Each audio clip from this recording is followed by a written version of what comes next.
What's up, everybody? SugoiShakka here, back for some more shenanigans, drifting, and toge fun time. Today we're going to get into some drifting. Recently I've been obsessed with trying to get a little bit of drifting happening with those Kunos cars that are infamously difficult to drift in. So I figured I'd start with the AE86 drift tune and take it to a good old drift playground and give it a go. Should be fun. Gave it a try on the stream the other day, and I'd like to see if I can get a little better at it. So let's see if I can make any progress here. Let's get going. All right, everybody, here we are in Drift Playgrounds, one of the better spots to test the waters with the new car, try and get comfortable. And this is definitely an interesting car to try and drift in here. It's a very sort of light feather touch. I had an opportunity to visit with somebody on stream earlier, and they were giving me some really good advice about how these Kunos cars are all about throttle control. You know, don't be afraid to use a little bit of e-brake, but really it's about throttle control with these things. It's what they want. And so yeah, let's get out there and see if we can't get into some action. Woo! Man, that understeer on the front side is intense. Oh man, these cars are tough. Okay, let's go again. Light touch, light touch, light touch. This is all about weight shifting here. Largely gonna be about, whoop, man. Gentle, gentle, there it is, there it is. I got such a heavy foot from all of the normal drift packs, but these cars really want like a very gentle foot. There we go, there we go, there we go. Getting a little bit of love there. Woo! Ooh, understeer, understeer, understeer. Oh, we caught it, we caught it. 1, 2, 3. Oh, man. Woo, it is so hard to try and link those together. Let's get our way back to the pit and take a look at our settings here, see if anything comes up. It's really all about that weight shift on these cars. It's so underpowered. And, you know, I've geared it down pretty low, but man, it's just such a feather touch. All right, let's take a look at our settings again real quick here. So let's do this. Let's jump the bump and the rebound up just one hit. We're gonna see if that gives us a slightly more rigid and reliable rear end. And if not, then I think the next step is gonna be to mess with this roll bar here. All right, let's try these updated settings I put in here out. See if it feels any better. Ooh, it's definitely different. It's definitely looser in the back. Yeah, much. Is that better, though? It feels like it wants to come around a lot more, which isn't the worst thing, but I do want it to be more kind of reliable and smooth. Ooh, that felt good. Okay, hold on. Maybe I do like this. Ooh, whoa, okay, hold on. Maybe I do like this. Let's go around a little bit and give it a try. Oh, yeah. Oh, hello. Okay. Okay, interesting. I like how much more rigid it is. It's a little bit swing happy now, but that may not necessarily be the worst thing.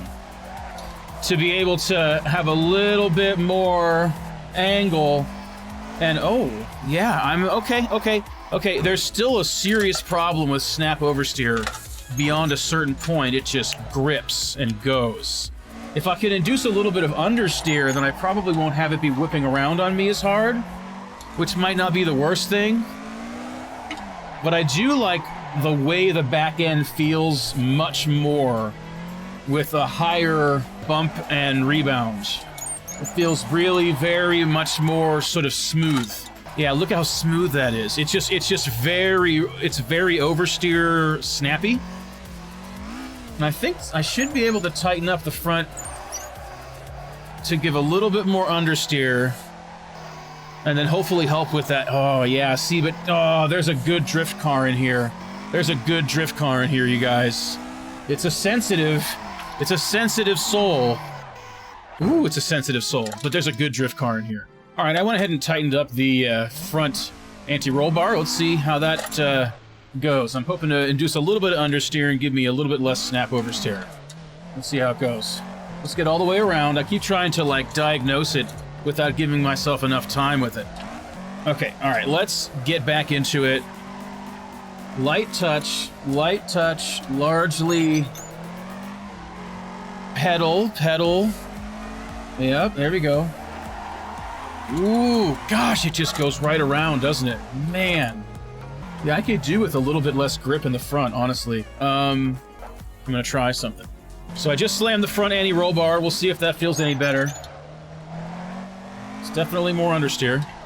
Oof, lots more understeer. Oh my gosh, a lot more understeer. The other thing I was thinking is that I could mess with the dampers, because the dampers are pretty low on the bump. Ooh, okay. So, inducing some understeer isn't not what I'm looking for, but I think the kind of understeer I'm inducing here is not really what I'm looking for. Let's try putting the front anti-roll bar back to 2, which is where it started, but we're going to keep the bump up to 3. See how that feels. And I'm hoping that that's going to give me more what I was looking for. Because I was starting to not be feeling the kind of... Yeah, see, there's a good drift car in here. What I was noticing is that I was starting to get too much instability. It was uncomfortable. It wasn't like it was smoothing out the transitions, which is what I'm looking for. I'm looking for a way to protect from that snappy oversteer and give me the ability to transition between stuff without having it rip like that so hard. And you notice how I came back from that this time? That actually felt a lot better.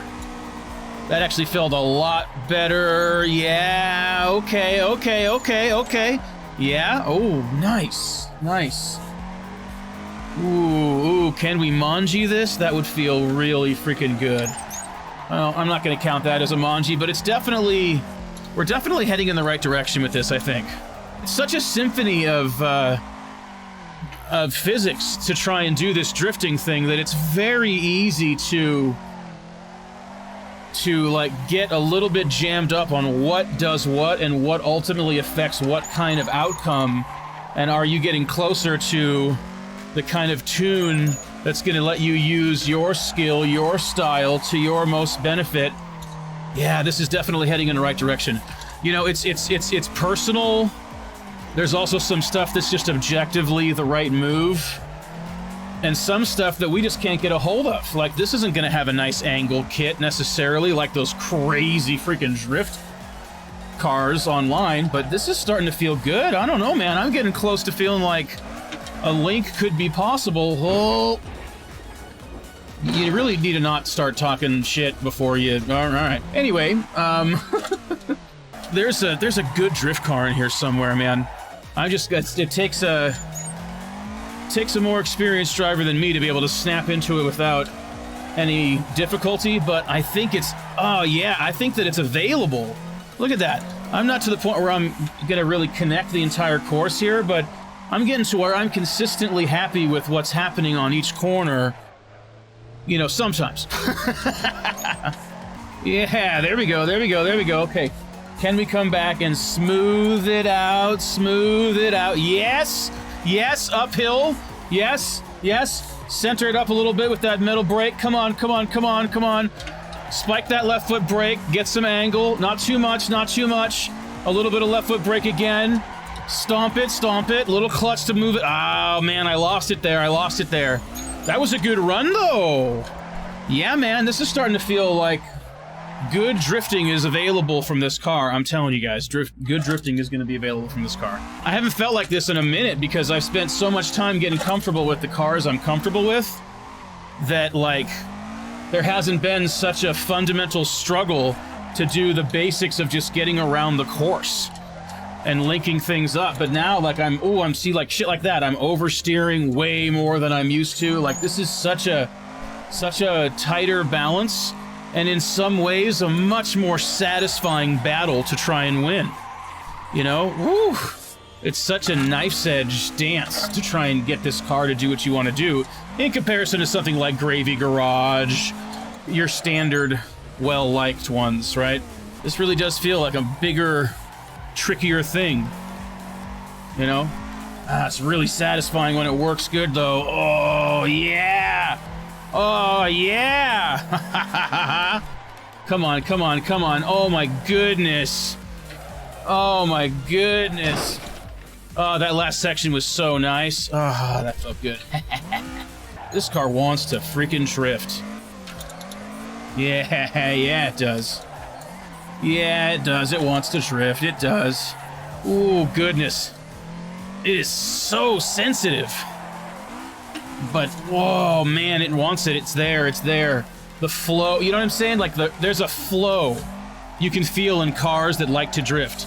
Some cars, they're just too snappy. They're too sort of sensitive and twitchy. You know, a good drift car has like a really smooth transition in and out of slide, right? In and out of traction. It's just like, look at that. Even the recovery there of like, whoop, that was a mistake. It just feels better. Those tweaks, I really like the tweaks that we did. It feels nice. You know what I mean? Like a good drift car has this sort of rhythm to it. It has a nice, smooth kind of way about the way that it sort of pendulum swings back and forth in this kind of confident, lazy, smooth action that this car really makes you work for, but it still wants to do it. It does. It does. It's in there. It takes a lot of careful pedal control and a little bit more liberal use of the e-brake that I'm in the habit of using, but that's just because different cars need different things. But, I mean, largely, this car wants to be throttle controlled. I have to say, like, most of my transitions and when the car feels the best is when I'm basically just coming on and off of the gas and not really getting too fussy about either the e-brake or the left foot brake. But it is nice to feel like, no, there are Kunos cars you can drift, and if this one will drift, I can think of several others that can as well. But, you know, it seemed like a good place to start for the, hey, can I drift anything from Kunos? The A86 drift tune seemed like a pretty reasonable first starting spot, you know what I'm saying? Like, huh. And the answer is kinda, maybe, sometimes. But I do think that this can become a really good sort of training exercise, just like using the stock AE86 down like a Toge. You know, the classic, of course, would be Akina. I've spent countless hours on Akina with my stock Kunos AE86. Oh, gosh, when this car drifts good, it just drifts good. I've spent countless hours on Akina with my stock AE86 from Kunos on the PK Akina track. And it's just magical. It's just magical. You know, once you get the car to do what you want to do, it's like, and you know, I'm still figuring it out. I still, by no means have, obviously, clearly, by no means do I have it all figured out. But I'm definitely noticing there's something about putting interesting, difficult challenges in front of you, and then giving yourself limitations. Right? A more difficult to drive car, a more realistic car. You know, there's something about that that's not only like super satisfying when it works, but I think it also makes it easier to do it when it's easier to do it, if that makes sense. Like, I can feel that I'm gonna take what I'm learning here, getting comfortable with what historically has felt like a pretty unavailable drift car. The closer I get to being able to put it where I want it consistently with this car, get it comfortable, get it clean, link up the course, stay sideways, and remain awesome in the drifting goodness, I can definitely tell that it's going to make me a better drifter when I have more convenient tools in my toolbox available to me to drift, you know? And I think it's been very much the same thing on Akina with the stock 8.6. It's very satisfying to, you know, have the first time I went down Akina, that stock 8.6 felt like it was like impossible to make it down the hill without absolutely smashing my face on the rocks. But no, it's quite possible. And it works good. In fact, it's a lot of fun. Once I got comfortable with stuff, got a good tune that I like, learned how to trail brake Learned how to rotate the car in the middle of a corner. I don't always have good moments, but I keep getting more and more better ones each time. And that's what it's all about, right? Sometimes it's all about a little bit of off-roading. I think that's probably good for today, gang.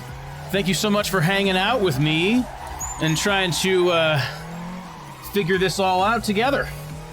It's definitely an interesting journey, challenging myself to drift cars that have historically felt unavailable and sort of uber challenging. It's pretty fun to have even a little bit of traction. Anyway, yeah, good stuff. Thank you so much for hanging out with me today, everybody. It's always a pleasure to spend a little bit of time together. If you'd like to hang out with me on the weekends, 11 a.m. Pacific Daylight Time over on twitch.tv/SugoiShakka. You can find me each Saturday and Sunday, 11 a.m. PDT, for a couple of hours, hanging out, chilling, drifting, playing, visiting. It's a good time. Come hang. If you like what you saw, hit that like button. If you don't want to miss what comes next, hit that subscribe button and ring the bell for notifications. And as always, my friends, don't forget, it's okay to play. And remember, you're okay too. I'll see you next time.